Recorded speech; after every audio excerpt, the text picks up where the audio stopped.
Good morning, all of you. Today we are going to start Unit 4, Chemical Kinetics.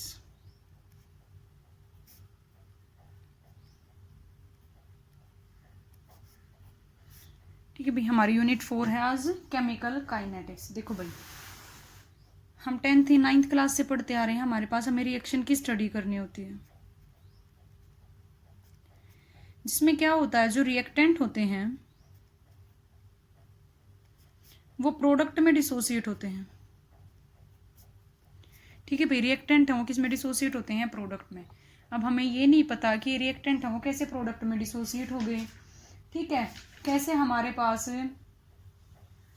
कितनी energy release हो गई, कितना हमने उनको एनर्जी दी, कितना टेम्परेचर दिया, इन सभी के बारे में हमें कुछ भी नहीं पता होता। हमें सिर्फ इतना पता होता है कि जो रिएक्टेंट्स हैं वो प्रोडक्ट में चेंज हो गए। ठीक है, तो केमिकल काइनेटिक्स क्या होगी?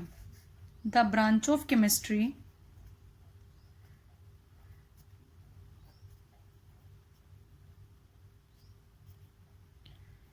which deals with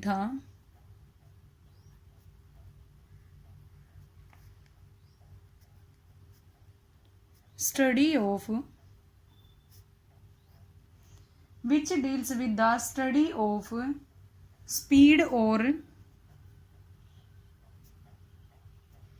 rate of reaction,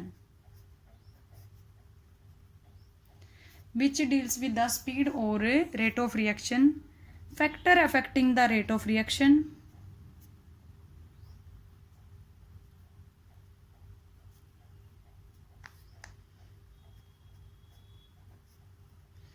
या फिर बेटा हम ये मान के चलें कि हमारे पास कोई भी रिएक्शन है उसकी जो कंप्लीट स्टडी कराता हो कि हमारे पास रिएक्टेंट क्या है, प्रोडक्ट क्या है, किस मैकेनिज्म से वो होने लग रही है, उस कंप्लीट स्टडी को जो कराएगा उसको हम क्या कहेंगे? Chemical kinetics. ठीक है, एक रिएक्शन कैसे हुई, ठीक है, उसमें क्या क्या फैक्टर अफेक्ट करते हैं, उसका मैकेनिज्म क्या है, इन सभी की जो स्टडी कराएगा उसको क्या कहेंगे? Chemical kinetics. ठीक है, अब हम क्लासिफिकेशन करते हैं रिएक्शन का ऑन द बेस और जो on the speed of the reaction on the basis of speed। ठीक है, हमारे पास ऐसी रिएक्शंस होती हैं जो कुछ ज़्यादा फास्ट होती हैं, कुछ ज़्यादा ही स्लो होती हैं, कुछ उनके बीच में रहती हैं। तो हमारे पास बहुत सारी ऐसी रिएक्शंस होती हैं। ठीक है, तो देखो सबसे पहले हम वेरी स्लो के बारे में पढ़ेंगे।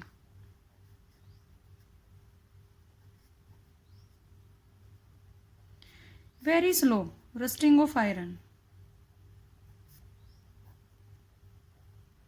हमारे पास जो आयरन है उसके ऊपर जो रस्ट लगती है वो बहुत ही स्लो प्रोसेस है। जब हमारे पास जो आयरन है उसको हम एयर और मॉइस्चर की प्रेजेंस के अंदर रखते हैं तब वहाँ पर उसके ऊपर रस्ट लगनी स्टार्ट होती है। ये प्रोसेस कम से कम भी 7 से 6 महीने का टाइम ले लेती है जब रस्टिंग ऑफ आयरन होता है।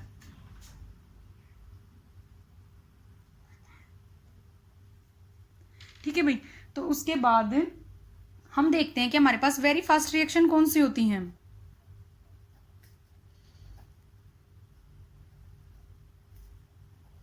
बहुत सारी रिएक्शन ऐसी भी होती हैं जो बहुत ही ज्यादा स्पीड से हो जाती हैं। तो हमारे पास वेरी फास्ट रिएक्शन कौन सी होंगी? जैसे देखो हमारे पास मिल्क है, उसके अंदर हमने लेमन पुट कर दिया, तो जैसे ही हमने लेमन डाला हमारे पास जो दूध है वो हमारे पास खट्टा हो जाएगा और बल्कि वो पनीर में कन्वर्ट हो जाएगा। तो जो ये रिएक्शन होगी ये कैसी होगी? वेरी फास्ट रिएक्शन होगी। कुछ रिएक्शंस ऐसी भी होती हैं जो ना तो ज़्यादा स्लो होती हैं ना ज़्यादा फास्ट होती हैं, तो ना इधर वेरी स्लो और नोर वेरी फास्ट। ठीक है भाई, ऐसी रिएक्शन जैसे देखो हम हाइड्रोलाइसिस कराते हैं,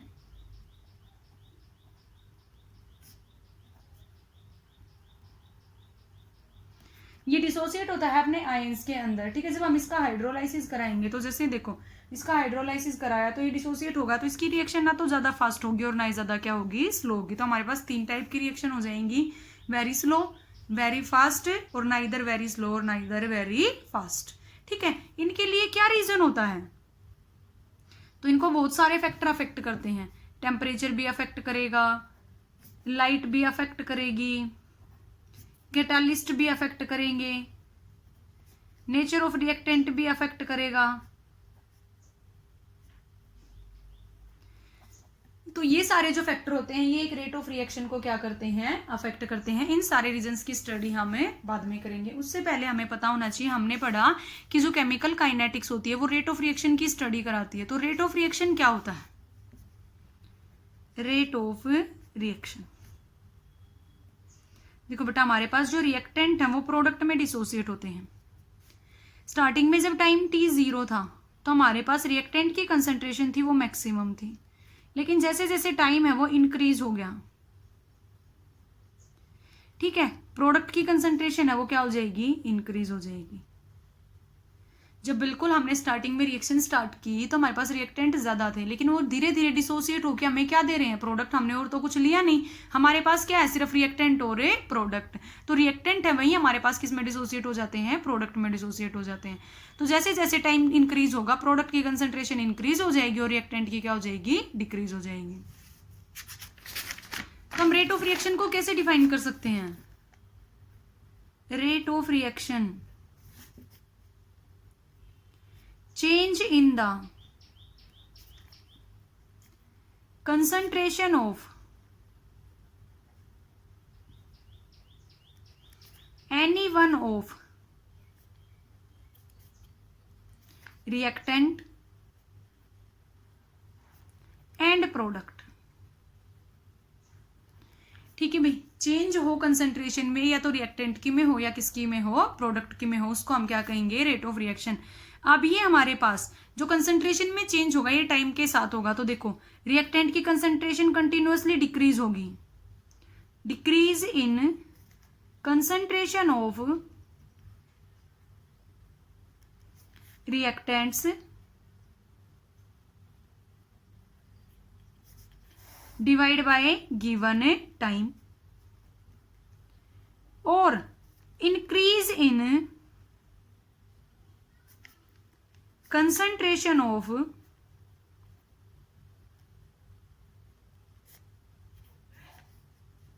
product in given time।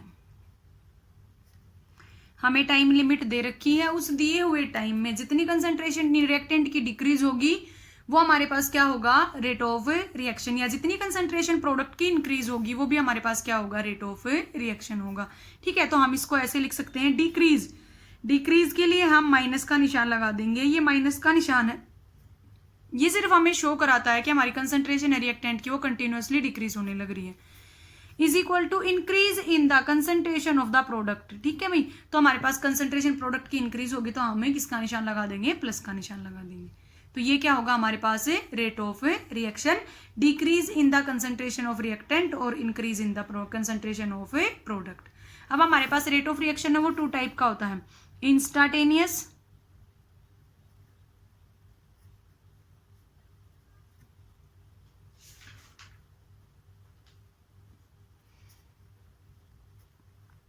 Rate of reaction.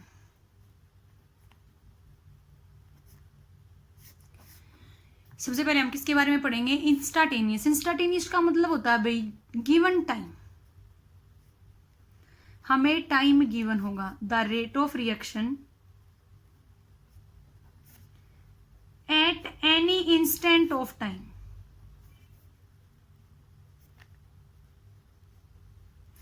जब हमें कोई टाइम की लिमिट दे रखी हो और उस इंस्टेंट ऑफ टाइम के ऊपर जब हम रेट ऑफ रिएक्शन निकालते हैं तो उसको हम क्या कहते हैं, इंस्टांटेनियस रेट ऑफ रिएक्शन। तो देखो हमारे पास यहां पे टाइम है और यहां पे है concentration of reactants. Concentration of reactants continuously decrease होती है। ठीक है, अब हमें ये पॉइंट दे दिया, इस पॉइंट के ऊपर आप लोगों को rate of reaction find out करना है। तो जब आप यहाँ पे rate of reaction find out करोगे तो एक स्लोप ड्रा करोगे, क्योंकि बिना स्लोप के हमें एक्स और वाई की वैल्यू का पता नहीं चलेगा। अब यहाँ से जैसे ही मैंने स्लोप ड्रा किया तो यहाँ से मुझे एक्स की वैल्यू पता चल जाएगी, यहाँ से मुझे वाई की वैल्यू पता चल जाएगी। ठीक है, तो जब हम instantaneous rate of reaction find out करते हैं तो वहां पे हम किसकी हेल्प लेते हैं, स्लोप ऑफ टेंजेंट की हेल्प लेते हैं। ठीक है, तो हमारे पास यहाँ पे इंस्टांटेनियस रेट ऑफ रिएक्शन किसके बराबर होगा, गिवन टाइम है minus delta R by delta T. Delta R Y axis पे है, डेल्टा टी किस पे है, एक्स एक्सिस पे है। तो हमारे पास स्लोप क्या होता है, Y by X minus Y by X, जिसको हम क्या कहेंगे, स्लोप। तो हमारे पास जब हम instantaneous rate of reaction find out करते हैं तब हम वहां पे स्लोप की हेल्प लेते हैं कि हमारे पास जो स्लोप ऑफ टेंजेंट होगा उससे हम क्या फाइंड आउट करेंगे, इंस्टाटेनियस रेट ऑफ रिएक्शन। उसके बाद नेक्स्ट है हमारे पास एवरेज रेट ऑफ रिएक्शन।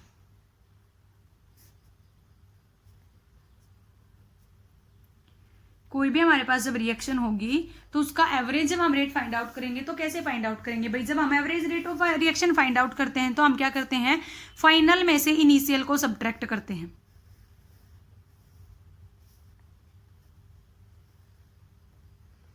अब हमें यहाँ पे rate of reaction find out करनी है, तो देखो हम कैसे फाइंड आउट करेंगे, अलग अलग टाइम पे हमारे पास कंसंट्रेशन की वैल्यू है वो क्या होगी, अलग अलग होगी।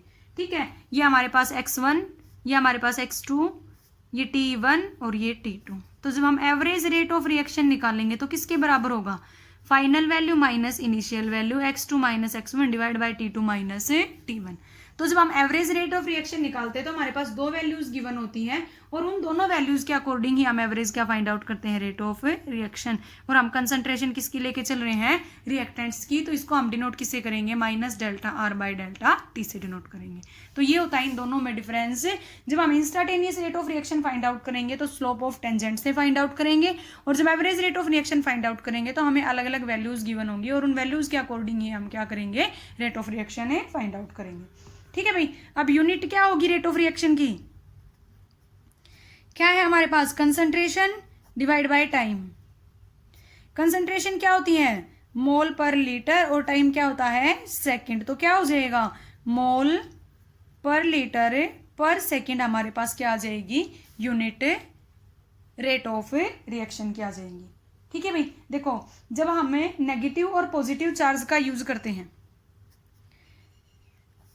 ठीक है, रिएक्टेंट के आगे हमने नेगेटिव लगाया और प्रोडक्ट के आगे हमने क्या लगाया, पॉजिटिव लगाया, तो इनकी सिग्निफिकेंस क्या होती है बेटा, कि हमारे पास जो ये रिएक्टेंट के आगे लगा हुआ है ये कंटिन्यूअसली शो कराता है कि कंसंट्रेशन है वो डिक्रीज होने लग रही है, और यहाँ पे हमारे पास कंसंट्रेशन है वो क्या होने लग रही है, इंक्रीज होने लग रही है।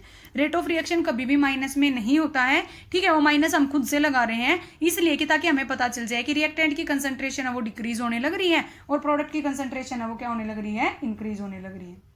ठीक है भाई, तो ये हमारे पास दो टाइप के क्या होंगे, रेट ऑफ रिएक्शन होंगे, इनको हमें ग्राफ से क्या करेंगे, मेजर करेंगे।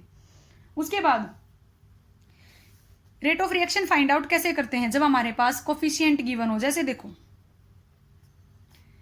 N2 प्लस 3H2 हमें देगा 2NH3। अब हमने पढ़ लिया कि रिएक्टेंट और प्रोडक्ट की टर्म में रेट ऑफ रिएक्शन होता है, तो चाहे रिएक्टेंट हमारे पास 1 हो चाहे 10 हो, सभी की कंसंट्रेशन हमेशा इक्वल रहती है, minus concentration of N2 divide by delta T is equal to, हमेशा इक्वल में रहेगी, -1/3 concentration of delta H divide by delta T is equal to, जो हमारे पास स्टोक्योमेट्रिक कोफिशिएंट ये आगे लगे हुए होते हैं इनसे हम डिवाइड कर देते हैं, delta NH3 divide by delta T. ऐसे हम हर एक रिएक्शन का रेट ऑफ रिएक्शन है वो क्या कर लेंगे, फाइंड आउट कर लेंगे। चाहे कितने भी रिएक्टेंट हो चाहे कितने भी प्रोडक्ट हो, सभी की कंसंट्रेशन हमेशा सेम रहेगी, बस हमें उनके स्टोक्योमेट्रिक कोफिशिएंट से उनको क्या कर देना है, डिवाइड कर देना है। ठीक है, एक एग्जाम्पल देखो, हमारे पास है 2N2O5, ये डिसोसिएट हो जाता है हमारे पास 4NO2 प्लस O2 में। ठीक है, अब यहां पे हमारे पास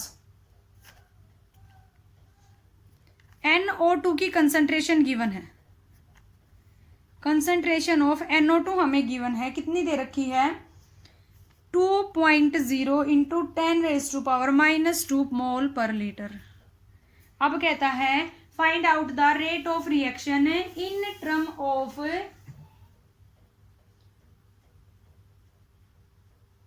NO2, ये हमें कंसंट्रेशन दे रखी है, ठीक है, 5 सेकेंड में, टाइम दे रखा है हमारे पास 5 सेकेंड। अब हमें फाइंड आउट करना है रेट ऑफ रिएक्शन, तो देखो rate of reaction find out करेंगे पहले।